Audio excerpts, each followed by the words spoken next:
सभी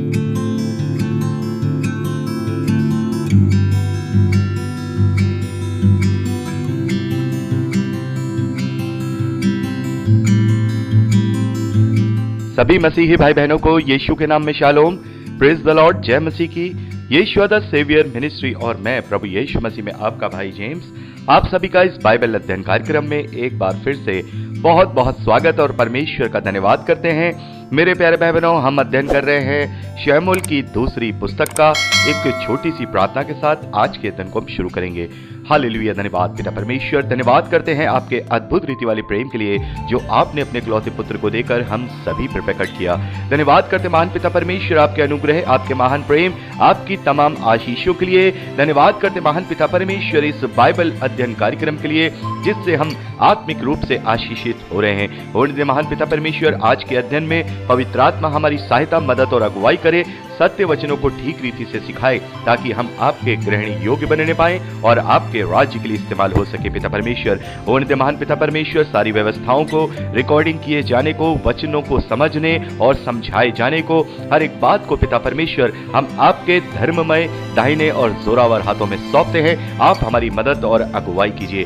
सारा आदर देते हैं, सारी महिमा देते हैं और इस प्रार्थना को यीशु के सामर्थ्य और पवित्र नाम में मांगते हैं, आमीन।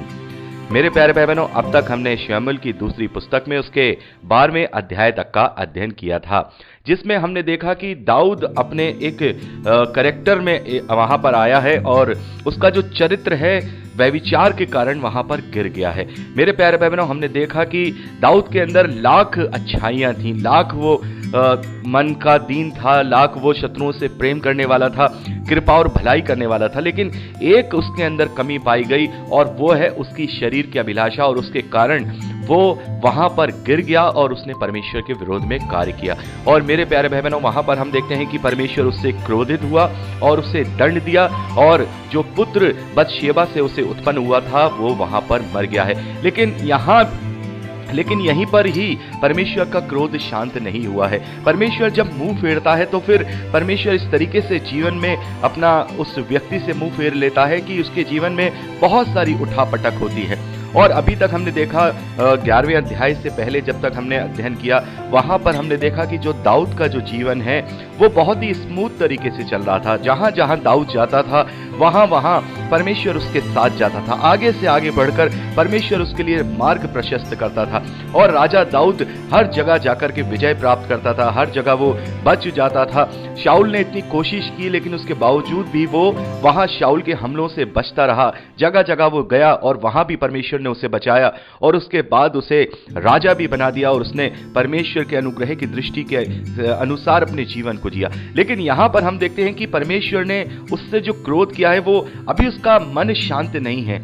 और जब हम यहां 13वें अध्याय से लेकर के 20वें अध्याय तक पढ़ते हैं तो मेरे प्यारे भाई बहनों, यहां पर हम दाऊद के जीवन काल में वो परेशानियां, वो कठिनाइयां और वो बुरा समय देखते हैं जब दाऊद अपने कैरेक्टर में गिर गया, अपने चरित्र में गिर गया और परमेश्वर उससे क्रोधित हुआ। तो यहां पर हम देखते हैं कि अब जहां जहां दाऊद जा रहा है वहां वहां परमेश्वर उसके साथ नहीं जा रहा है और ना ही परमेश्वर दाऊद के आगे आगे चल करके बात कर रहा है। वो बात अलग है कि परमेश्वर ने दाऊद की प्रार्थनाओं को सुना है, जहां जहां उसने परमेश्वर से दुहाई दी है परमेश्वर ने उसे बचाया है। लेकिन एक बात होती है ना कि एक वो ख्याल रखना कि कहने की जरूरत ही नहीं पड़ रही है और परमेश्वर उसके साथ है, उसको कोई दुहाई देने की जरूरत ही नहीं पड़ रही और परमेश्वर उसके लिए सारे मार्ग प्रशस्त कर रहा है। और यहाँ पर अब एक तरीके से इग्नोरेंस की बात आ जाती है कि परमेश्वर दुहाई देने वालों की सुनता तो है लेकिन एक वैसे मन से, एक इग्नोरेंस वाले मन से कि ज्यादा उत्साह के साथ या प्रेम के साथ उसकी तरफ नहीं है। तो ये जो जीवन की घटनाएं यहाँ जो हम दाऊद की पढ़ते हैं 13वें अध्याय से लेकर के 20वें अध्याय तक, और आशा करता हूं कि आपने इसे पढ़ भी लिया होगा, तो यही बात हमें यहाँ सिखाती है कि परमेश्वर से जब तक हम सच्चे मन से और पूरे पश्चाताप के साथ अपने पापों का अंगीकार नहीं करेंगे तब तक हम पूर्ण रूप से उद्धार को प्राप्त नहीं करेंगे। मेरे प्यारे भाई बहनों, लेकिन हम परमेश्वर का धन्यवाद करते हैं कि आज हमारे पास एक ऐसा सामर्थी नाम है। आज हम जिस व्यवस्था के अधीन हैं वो विश्वास की व्यवस्था है। आज हमारे पापों का छुटकारा कोई बैल बकरी के लहू के द्वारा नहीं, वरन हमारे महायाजक प्रभु यीशु मसीह के निष्कलंक मेमने के समान जो लहू बहाया गया है उसके द्वारा हमें पापों का छुटकारा मिला है। तो हम परमेश्वर का धन्यवाद करते हैं कि आज हम जब अपने पापों का प्रायश्चित करते हैं या अपने पापों का अंगीकार करते हैं और प्रभु यीशु मसीह को अपना उद्धारकर्ता करके ग्रहण करते हैं, तब वो समय और घड़ी होता है कि परमेश्वर हमारे सभी पापों को अपनी पीठ के पीछे फेंक देता है और फिर वो उन्हें कभी स्मरण नहीं करता। यानी कि उस समय में और आज के समय में एक बहुत ही बड़ा अंतर यह है कि आज प्रभु यीशु मसीह के लहू के द्वारा जो वाचा बांधी गई है, विश्वास की वाचा जो बांधी गई है, वो आज हमारे बीच में मौजूद है। लेकिन उस वक्त केवल बैल बकरी के लहू के द्वारा जो पापों की बलि हुआ करती थी, प्रायश्चित हुआ करता था, मनुष्यों के द्वारा सारी बातें हुआ करती थी, वो उस वक्त वहां पर हुआ करता था। दाऊद के समय में ये बात नहीं थी और दाऊद के समय में ये भी नहीं था कि पवित्र आत्मा परमानेंट रूप से अपने अभिषिक्त लोगों के साथ रहा करता था। पवित्र आत्मा आता था, जाता था और पवित्र आत्मा अपना कार्य करता था, कार्य पूरा करने के बाद वापस चला जाता था। लेकिन आज स्थिति अलग है। आज हम देखते हैं कि पवित्र आत्मा पूर्ण रूप से उतर आया है। पेंताकुस्त के दिन हमने देखा, प्रेरितों के कार्य 2 अध्याय में पढ़ा कि पेंताकुस्त के दिन कैसे उसने अभिषेक किया चेलों को, और वही समय था कि जब पवित्र आत्मा अब इस धरती पर आ गया है और अपना कार्य कर रहा है। और अपना कार्य करके जब उसका कार्य पूर्ण हो जाएगा, यानी उसका कार्य क्या है मेन, जैसा कि हम पहले भी बात कर चुके हैं कि पवित्र आत्मा का जो मेन कार्य है वो ये है कि वो प्रभु यीशु मसीह की कलीसिया को क्या कर रहा है, निखार रहा है, उसे आत्मिक रूप से उन्नत कर रहा है। और दूसरा जो मसीह विश्वासियों का पर्सनल जीवन होता है, आत्मिक जीवन होता है, उसको भी वो निखार रहा है और परमेश्वर के ग्रहण योग्य बना रहा है। और जब वो समय आएगा कि प्रभु यीशु मसीह अपने दुल्हन को लेने आएंगे, अपनी कलीसिया को लेने आएंगे, तब पवित्र आत्मा का कार्य पूरा होगा और वो प्रभु यीशु मसीह की दुल्हन को लेकर के अपने साथ बादलों पर चला जाएगा। तो अभी पवित्र आत्मा हमारे साथ यहाँ पर हमारी सहभागिता करने के लिए है और वो आता जाता नहीं है, और वो परमानेंटली रूप से अब मसीही विश्वासियों की सहभागिता करता है और अपने वरदानों से परिपूर्ण करता है। तो मेरे प्यारे भाई बहनों, यहाँ पर हम जब 13वें अध्याय को पढ़ते हैं, तो 13वें अध्याय को जब हम पढ़ते हैं तो एक बहुत ही घृणित कार्य यहाँ पर हमें देखने को मिलता है। यहाँ पर एक ऐसा कार्य है जिसको पढ़ करके हमें पता लगता है कि मनुष्य का असली चेहरा क्या है। मेरे प्यारे भाई बहनों, आज भी हम न्यूज़पेपर्स में वगैरह में ये सुनते हैं कि एक पिता ने एक पुत्री के साथ कुकर्म कर दिया, एक भाई ने एक बहन के साथ कुकर्म कर दिया, एक दादा ने ऐसे कर दिया, एक सारी चीजें हम पढ़ते हैं। तो ये मनुष्य का एक वहशी, एक जानवर वाला एक कैरेक्टर यहाँ पे दिखाया गया है और ये सच्चाई है। मेरे प्यारे भाई बहनों, जैसा कि मैं आपको पहले भी बता चुका हूँ कि ये जो पवित्र शास्त्र में पुराना नियम हम जो पढ़ते हैं, ये किसी की महिमा का मंडन नहीं है, ये किसी की शौर्य की गाथा नहीं है, बल्कि मनुष्यों की कमियां, मनुष्यों के पाप, मनुष्यों का असली चेहरा यहाँ पर दिखाया गया है।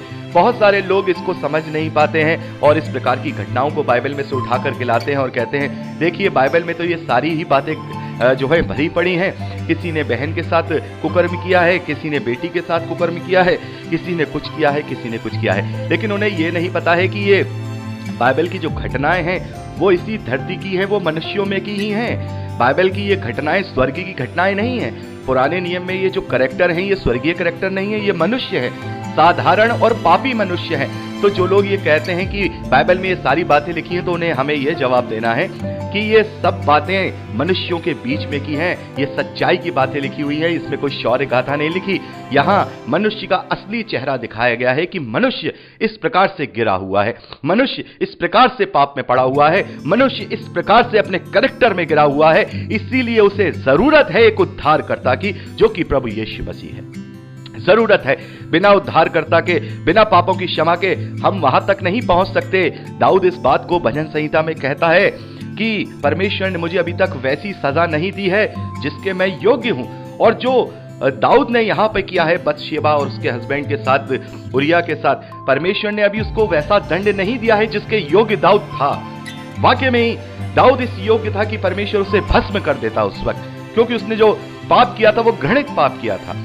और यहां पर भी हम जो 13वें अध्याय में पढ़ते हैं, उसके पुत्र अम्नोन के कुकर्म के विषय में आपने यहां पर पढ़ा होगा। तो यहां पर आपको ज्यादा शर्मिंदा होने की जरूरत नहीं है। ये असली चेहरा है मनुष्य का जो यहां पर बताया गया है। ये गंदगी है इस धरती पर, इसीलिए तो परमेश्वर समय समय पर लोगों को अपने वचन के द्वारा बचाता है कि देखो ये गलत है, ये शैतान तुम्हें अपना आहिर बना रहा है, ये शैतानी काम है, मैंने मना किया है, इन सारी चीजों से तुम्हें दूर रहना है। तो मेरे प्यारे भाई बहनों, यहाँ पर हम अम्नोन का कैरेक्टर देखते हैं 13वें अध्याय में। अम्नोन जो कि दाऊद का बेटा है और वो अपनी सौतेली बहन पर मोहित हो जाता है और इस कदर से मोहित हो जाता है कि वो उसके साथ गलत कार्य कर देता है और उसके साथ जबरदस्ती कुकर्म कर देता है। मेरे प्यारे बहनों, यहां पर हम देखते हैं कि जो मनुष्य है वो इस प्रकार से अपनी अभिलाषाओं में फंस जाता है कि उसे उस वक्त कोई भी मर्यादा का ख्याल नहीं रहता। यहां पर अम्नोन को अपनी मर्यादा का ख्याल नहीं है और वो जो व्यवस्था है, क्योंकि व्यवस्था में ये बात कही गई है, हमने लय व्यवस्था उसके 18वें अध्याय 9वें वचन में पढ़ा है। परमेश्वर ने ये कहा है कि तुम अपनी किसी भी बहन के साथ, चाहे वो सगी हो, चाहे वो सौतेली हो, चाहे घर में हो, चाहे घर के बाहर हो, घर में और घर के बाहर का मतलब चाहे वो तुम्हारे पिता और माता की संतान ना भी हो, और यदि वो किसी और पिता और माता की संतान है, अगर वैसी सौतेली बहन है, तब भी उसके साथ विवाह नहीं करना है, उसका तन नहीं उखाड़ना है।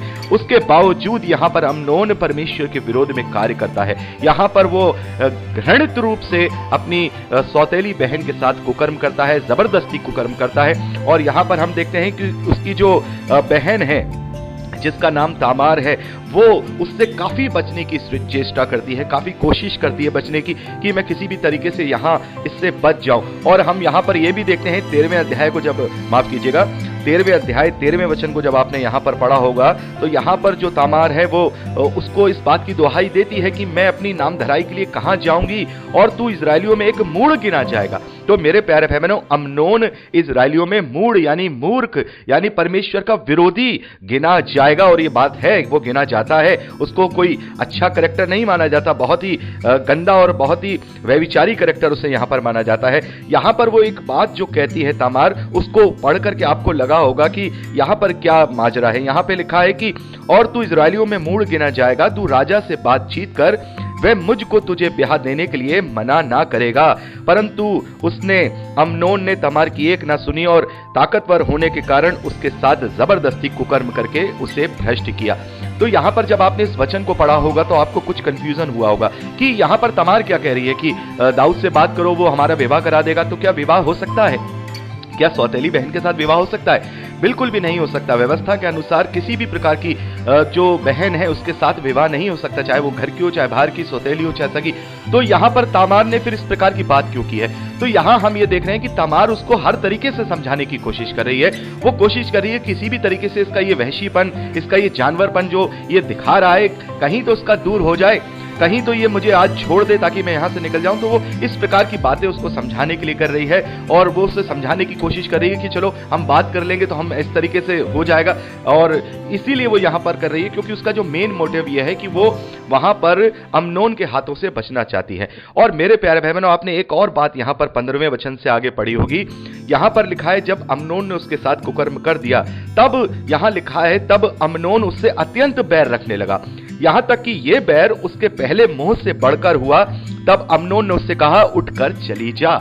तो यहां पर यह वचन हमें क्या कहता है? मेरे प्यारे भाई बहनों, यह वचन हमसे यह कहता है कि जब हम अपनी शरीर की अभिलाषाओं में फंसकर, संसारिक अभिलाषाओं में फंसकर, अपनी गंदगी, अपने बातों में फंसकर जब परमेश्वर के विरोध में कार्य कर देते हैं और जब वो कार्य हो जाता है और उस चीज का जब वो चीज पूरी हो जाती है, तब हमें एहसास होता है कि हमने ये क्या किया है। क्योंकि वहां तो उसको एक पागलपन सवार था कि उसके साथ उसे कुकर्म करना है, और जब उसका मन वहां खाली हो गया और उसने वो कुकर्म कर लिया और उसने देखा ये तो आनंद खत्म हो गया, तब उससे घृणा होने लगी अपने काम से, घृणा होने लगी तामार से, जो कि वो इतना उसे प्यार कर रहा था, मरा जा रहा था उसके लिए, और ये भी नहीं सोचा उसने कि वो मेरी सौतेली बहन है, मरा जा रहा था, उसके साथ कुकर्म कर दिया। और कुकर्म करने के बाद जब उसने क्या देखा, ये तो सब कुछ खत्म हो गया, अब तो कुछ भी नहीं है, तो क्या किया उसने? उससे घृणा करने लगा। मेरे प्यारे बहनों, व्यभिचार में जब कभी हम फंसने की कोशिश करें या हमारी लालसाएं बढ़ने लगे, तो इस घटना को हम याद कर लें कि यहाँ पर अपने व्यभिचार में इस कदर से अम्नोन फंसा हुआ था कि उसने अपनी सौतेली बहन को साथ गलत किया, लेकिन करने के बाद जब उसका आनंद पूरा हो गया तो उसे लगा यहां तो अब कुछ भी नहीं है, तो फिर उससे वो घृणा करने लगा। तो ये व्यभिचार का आनंद भी ऐसा ही होता है। आप में से ज्यादातर भाई बहन मैं समझता हूं शादीशुदा हैं और वो इस बात को समझ सकते हैं कि पुरुष और स्त्री का जब संबंध होता है तो उसके पहले उसकी मानसिकता क्या होती है और उसके बाद उसकी मानसिकता क्या होती है। आप इस बात को अच्छी तरह से समझ सकते हैं। तो व्यभिचार में पढ़ने से पहले उस मानसिकता को याद करें कि केवल 10, 15, 20 मिनट, आधा घंटा, 1 घंटा का ये जो आर्टिफिशियल आनंद है, कृत्रिम आनंद है, ये हमेशा का आनंद नहीं है। और इस आर्टिफिशियल कृत्रिम जो आनंद है, जो 15-20 मिनट, आधा 1 घंटे का है, इसके कारण हमारा हमेशा हमेशा का आनंद हमसे छूट जाएगा। तो व्यभिचार में पड़ने से पहले इस बात का जरूर स्मरण करें कि हमारा बिछौना निष्कलंक रहे।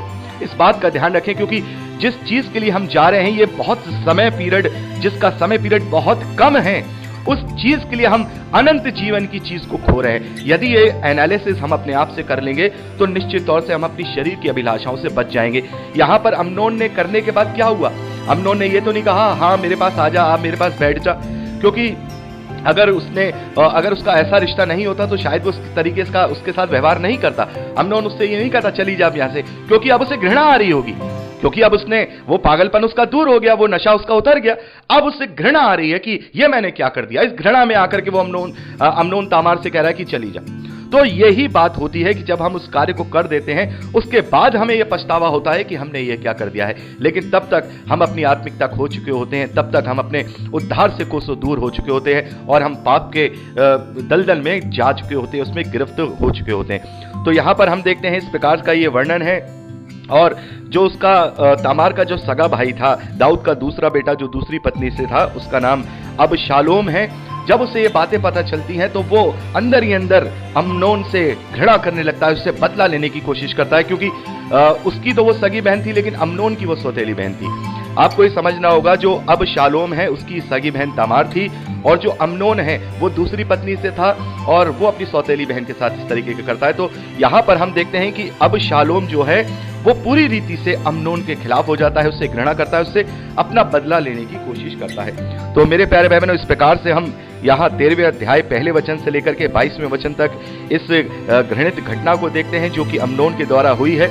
और इससे हम बहुत कुछ सीखते हैं कि करने से पहले हम अपने आप को सोच लें कि हम क्या करने जा रहे हैं, क्योंकि घड़ी भर की गलती और सदियों की सजा। एक बहुत पुराना एक शेर भी है कि गलतियां लम्हों ने की और सजा युगों ने पाई। तो हो सकता है कि वो लम्हों की गलती हम जो व्यभिचार में करने जा रहे हैं, फिर उसकी सजा युगों की नहीं होगी, युगानुयुग होगी, हमेशा हमेशा होगी। अनंत जीवन से विहीन हो जाएंगे, अनंत काल के लिए हम उस गंधक की झील में पड़े रहेंगे।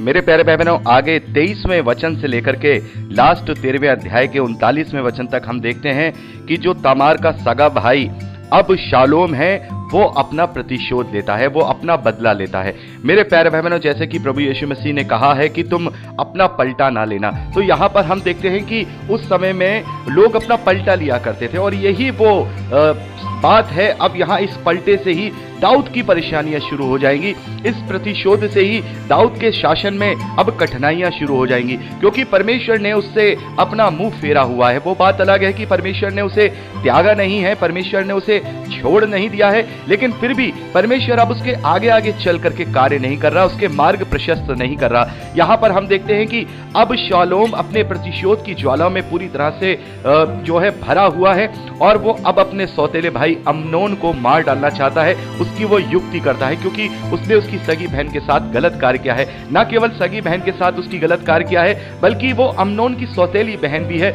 यह भी एक अपने आप में घृणित कार्य है। और यहां पर हम देखते हैं कि आपने पढ़ा ही होगा कि किस प्रकार से जो अबशालोम है वो पूरी प्लानिंग करता है, पूरी प्लानिंग करके वो अम्नोन को मौत के घाट उतार देता है और अपनी बहन के साथ हुए गलत कुकर्म का वहां पर पलटा लेता है। मेरे प्यारे बहनों, यहां पर इस प्रकार से देखते हैं कि अब यहीं से जो दाऊद के शासन में जो टर्निंग पॉइंट आया है वो यहीं से आया है। अब दाऊद को केवल अपने उस बेटे की मृत्यु को नहीं देखना पड़ा, जो कि बतशेबा का जो वो पुत्र पैदा हुआ था, उस व्यभिचार के द्वारा जो पुत्र पैदा हुआ था वो मर गया था। अभी हमने 12वें अध्याय में इस बात को पढ़ा था। यहां पर आप देखते हैं कि अम्नोन जो उसका बेटा है, उस जवान बेटे की मृत्यु को भी उसने यहां पर देखा है, और उसके घर में जो घृणित कार्य हुए हैं उनको भी यहां पर उसने देखा है। और यहां पर हम देखेंगे कि एक भाई ने दूसरे भाई का घात किया, और उसका जो प्रतिफल है वो क्या निकल के आया? जो अबशालोम है उसे अपने देश को छोड़ के भागना पड़ा। यानी कि यहां पर एक तरीके से देखा जाए तो 3 पुत्रों से उसने अपने हाथ धोए हैं। पहला तो वही बत्शेबा से जो उत्पन्न हुआ था वो बेटा मर गया, यहाँ अम्नोन अपने कुकर्म के द्वारा मर गया, और जो अब शालोम है वो भी दाऊद से दूर चला गया, और क्योंकि वो उस देश में अब रह नहीं सकता था, क्योंकि उसने राजकुमारों में से एक राजकुमार अम्नोन को वहां पर मृत्यु के घाट पर उतारा था। तो हम देखते हैं कि जो अब शालोम है वो भागकर गशूर के राजा अम्मीहूर के पुत्र तलमे के पास चला जाता है, और दाऊद अपने पुत्र के लिए दिन रात विलाप करता रहता है। तो यहां पर हम देखते हैं कि दाऊद के अब दुख के दिन, और दाऊद की अब परेशानियों के दिन, दाऊद की अब कठिनाइयों के दिन यहां से शुरू होते हैं। और आपने इसे आगे पढ़ा ही होगा कि कैसे ये जो अब शालोम है दाऊद के लिए एक चुनौती बन जाता है। तो मेरे प्यारे बहनों, इस प्रकार से हम अम्नोन, तमार और जो अब शालोम है उसका यहां पर वर्णन देखते हैं, कैसे अम्नोन ने गलत कार्य किया और कैसे अब शालोम ने उसे प्रतिशोध में आकर उसको घात कर दिया, मार दिया, और वो यरूशलेम और इजराइल को छोड़ करके दूसरे देश में जा बसा और दाऊद से अलग रहने लगा। तो मेरे प्यारे बहनों, यहाँ पर हमने 13वें अध्याय का अध्ययन किया है। अब हम 14वें अध्याय से आगे का अध्ययन करेंगे। 14वें अध्याय में हम पढ़ते हैं कि जो दाऊद का साथी है योआब, आपने पढ़ा ही होगा कैसे योआब ने दाऊद का साथ दिया है। हर एक युद्ध में योआब ने साथ दिया है। एक बहुत ही मेन कैरेक्टर यहाँ दाऊद के जीवन में, उसके दरबार में हम इस कैरेक्टर को देखते हैं, योआब को। तो आपने यहाँ पर देखा होगा कि जो राजा दाऊद है वो अपने बेटे जो अब शालोम है उसको याद कर रहा है, क्योंकि उसको भी पता है कि अब शालोम ने जो किया है वो गुस्से में आकर के किया है, और अम्नोन ने जो घृणित कार्य किया है वो भी अपने आप में घृणा का पात्र है। तो वो अब शालोम को याद कर रहा है। तो जो योआब है वो इस बात को समझ जाता है कि राजा दाऊद जो है उसको चाहते हैं, उसे अपने पास बुलाना चाहते हैं, लेकिन उसे अब दंड देना पड़ेगा, उसको भी मृत्यु के घाट उतारना पड़ेगा। तो इस कारण से उसे वो बुला नहीं रहे। तो यहाँ पर हम देखते हैं कि जो योआब है वो एक युक्ति करता है, एक प्लानिंग करता है। आपने यहाँ पर पढ़ा ही होगा, एक स्त्री को वहाँ पर दाऊद के पास भेजता है, और इस प्रकार से आपने सारी घटना को पढ़ा होगा कि स्त्री कहती है कि मेरे 2 बेटे थे, दोनों में से एक ने एक दूसरे को मार दिया और एक भाग गया है, और तुम अब मेरे कोई बेटे नहीं है और मैं कैसे जीऊं, लोग उसे मार डालना चाहते हैं। तो आपने सारी बातें पढ़ी होंगी। तो यहाँ पर हम देखते हैं इस प्रकार से योआब ये प्लानिंग करता है और दाऊद ये मान जाता है, और इसके बाद जो अब शालोम है, माफ कीजिएगा, जो अब शालोम जो दाऊद का बेटा है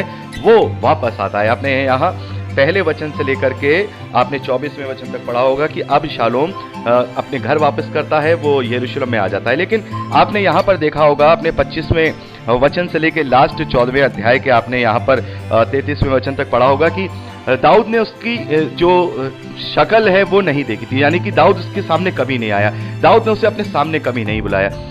भले ही वो यरूशलेम में आ चुका था, दाऊद के देश में आ चुका था, इजराइल में आ चुका था जो अब शालोम है, लेकिन दाऊद ने उसे कभी भी अपने पास बुलाया नहीं, और वो वैसे ही वहां रहता रहा, यानी कि दाऊद के उसे दर्शन नहीं मिले हैं। और हम देखते हैं कि अंततः जो अब शालोम है वो भी एक नीति बनाता है, एक युक्ति बनाता है, और तब उसे राजा दाऊद का दर्शन मिलता है और दोनों बाप बेटों का वहां पर मिलन होता है। आपने 33वें वचन में पढ़ा होगा। तो इस प्रकार से मेरे प्यारे भाई बहनों, हम यहाँ 13वें और 14वें अध्याय का अध्ययन करते हैं, और अब हम 15वें अध्याय से आगे का अध्ययन अगली रिकॉर्डिंग में करेंगे, और बहुत ही ओवरऑल तरीके से करेंगे। 15वें अध्याय से लेकर के हम 20वें अध्याय तक का जो अध्ययन है, बल्कि 21वें अध्याय तक का अध्ययन हम बहुत ही ओवरऑल तरीके से करेंगे। यदि आपने इन्हें नहीं पढ़ा है तो मेरे प्यारे भाई बहनों, अगला संदेश सुनने से पहले आप इन्हें जरूर पढ़ लीजिएगा, क्योंकि अगर आप इन्हें नहीं पढ़ेंगे तो फिर अध्ययन पूरा नहीं हो पाएगा। मैं यहाँ पर केवल ओवरऑल तरीके से इसके विषय में बात करूंगा, क्योंकि कुछ घटनाएं यहाँ पर बताई गई हैं, लिखी गई हैं, उसमें कोई आत्मिक बातें ऐसी नहीं हैं जो हम